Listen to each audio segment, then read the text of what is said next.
In this one, we have a nice little debate between Ben Cohen, who is the founder, or I should say co-founder of Ben & Jerry's Ice Cream, and Patrick Bet David over there from Valuetainment. They debate politics, wealth, taxation, and government trust. Ben Cohen defends progressive policies while PBD challenges him on government waste, taxation, and personal responsibility. The conversation delves into Trump, economic fairness, and the role of capitalism. And as some of you may know, Ben & Jerry's has been at the forefront of this progressive, Democrat, anti-Trump movement for nearly a decade. So let's go ahead and have a look at this nice little debate between Patrick Bet David from Valuetainment and Ben Cohen, the co-founder of Ben & Jerry's Ice Cream. You think about education, you think about childcare, you think about health care. Yeah. These are things that... especially things like Medicare for all, it needs to be, some things need to be done by the government.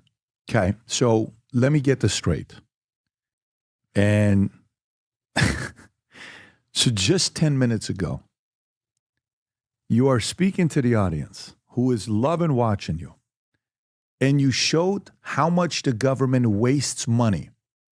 Then 10 minutes later, you say you trust our money going to the government, that they'll do a better job than staying in our pocket. Do you know the average person watching this? They're so confused right now. They're about to have a drink right now. That's a confuser. You just confuse the shit out of them.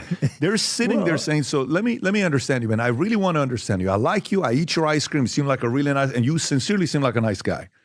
And I'm really enjoying this. How can you 1 minute say the government wastes money and next minute say let's pay more money because we think they can do a better job with it? Because I think that both things are true.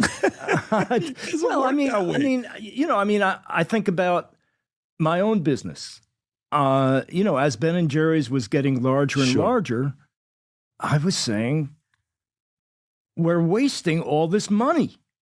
This thing is wrong, that thing is wrong. It's leaking over here. It's there's something that's not working right over there. I couldn't believe how much money was being wasted. Okay. And then I came to understand that, there's some waste in most anything that human beings do. Oh, but there's one tricky thing here. Why do you think you were overly protective of the money that was being wasted? Why? Because I needed to make a profit. Because it's your money. Well, it's your money. That's why. Because you busted your ass to make that money to create jobs. So now imagine these guys are spending $90,000 on a bag of washers that at Lowe's I can buy for $329. Okay? You want me to trust them to raise taxes? Hell to the no. When I see Doge and I see the money stuff that comes back, you know what I tell myself? How soon are you guys lowering taxes? Because you guys have no clue what you're doing with our money. That's what it makes me think about. Why would I give you more money that you have shown over and over again that you like to waste it? Because, so you give them more money. You don't think there's going to be more military contractors? You don't think there's going to be more big pharma coming in wanting contracts for people to get unhealthy so they can sell $100 billion of vaccines so Pfizer's revenue goes up $100 billion? You think COVID helped that Pfizer? You think COVID was a very good event for Pfizer stock? What do you think? You think COVID, Rob, isn't it true that even Pfizer CEO didn't even take the vaccine? But hey, the rest of us had to. You think that was a profitable event for them? You think they won another COVID? You think they won another pandemic? Of course. Why? Because the money goes, there was one of the guys from the big pharmaceutical companies that never took the vaccine. I just don't know which one it was. You don't think that funnels back through? No, I think the American people, the reason why they love Doge is because they're done with wasted expenditure and they don't trust the government.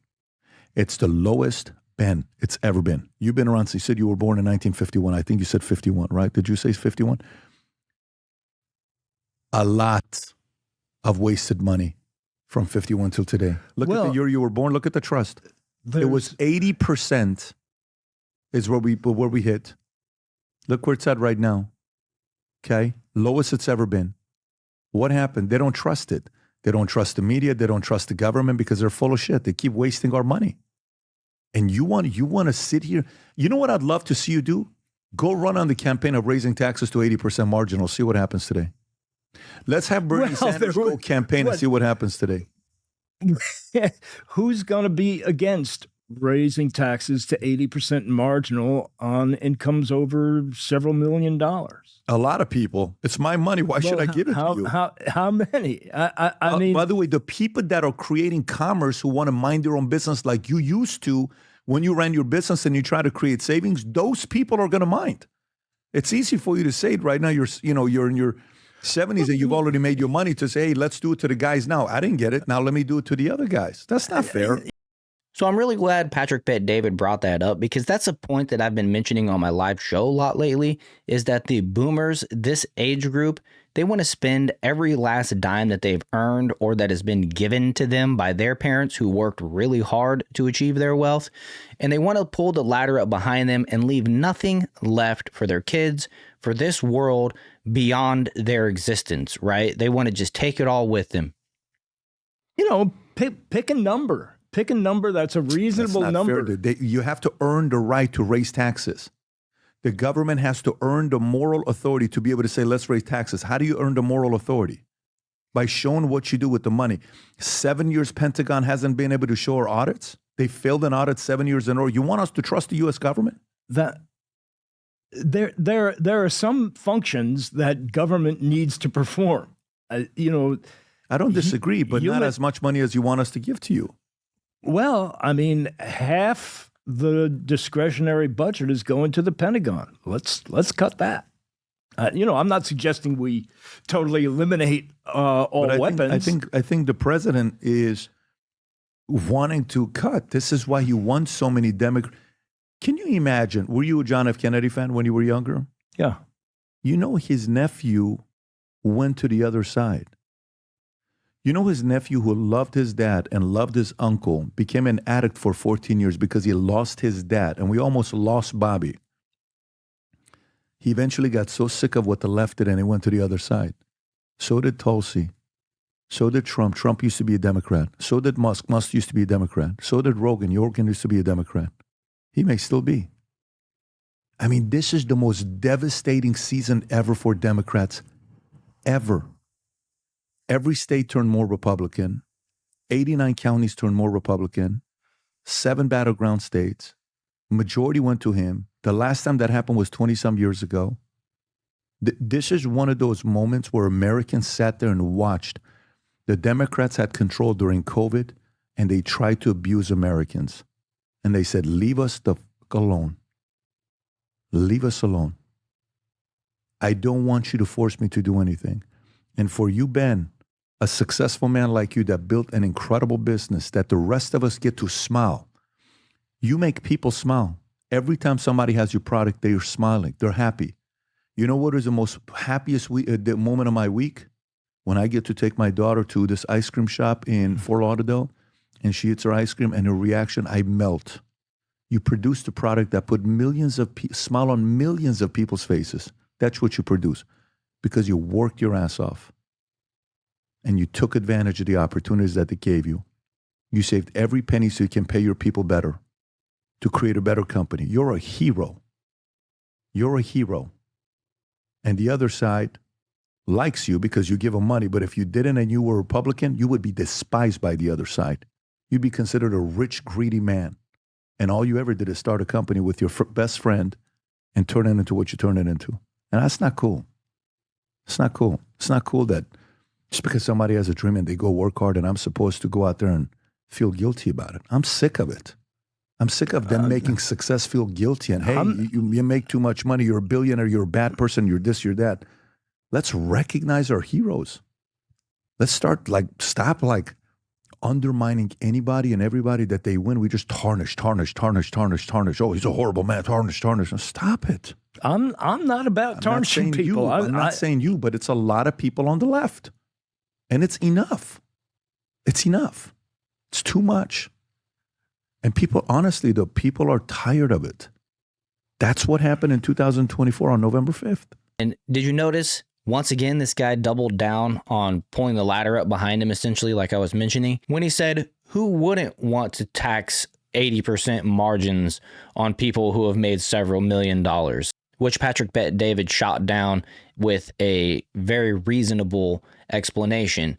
But when Ben Cohen mentioned that, that's another example of him pulling up the ladder behind him saying that, well, now that I'm in my 70s, I've made all the money that I need to. Why not tax these younger people when they earn money for the first time, you know? This dude's got generational wealth that he can pass on to his family and his kids and grandkids. And these other people are still trying to build, and they're doing it in a much more difficult and competitive environment. And this dude doesn't want to make it any easier for them. And that's just a trashy way for a successful adult man to behave when it comes to what he's leaving for the next generation and the generations after that. And when you combine that with what Ben & Jerry's has stood for over the last 8-9 years, 2016, support for Black Lives Matter, 2017, resistance to Trump policies, 2018, they came out with the pecan resist flavor to oppose Donald Trump's administration's policies. In 2019, the criminal justice reform, Ben & Jerry's backed criminal justice reform, launched the Justice Remixed flavor. Also in 2019, the company supported global climate strikes in September of 2019, closing some of their U.S. shops to allow employees to join protests inspired by Greta Thunberg. 2020, Black Lives Matter reinforcement following George Floyd's murder. Ben & Jerry's issued a forceful statement in June 2020 calling for dismantling white supremacy, supporting reparations, and defunding police. In 2022, it supported Ukraine after Russia's invasion. Ben & Jerry's halted operations in Russia and donated profits from select flavors to humanitarian aid. On July 4th, Ben & Jerry's tweeted that the U.S. was built on stolen indigenous land and called for its return, starting with Mount Rushmore. And in 2024, it continued. During the U.S. presidential election cycle, it criticized rising authoritarianism. And in 2025, which we're only at March 17th, anti-Trump inauguration event, abortion rights advocacy, and their Unilever lawsuit amendment in January 2025. An amended lawsuit revealed Ben & Jerry's accused Unilever of censoring Trump's critical statement, underscoring ongoing tensions over its activism. And with that, I think we'll go ahead and just wrap up there. I hope you guys enjoyed this one. If you did, make sure to hit that like button, share this video, and subscribe to the channel, and I'll see you guys in the next one.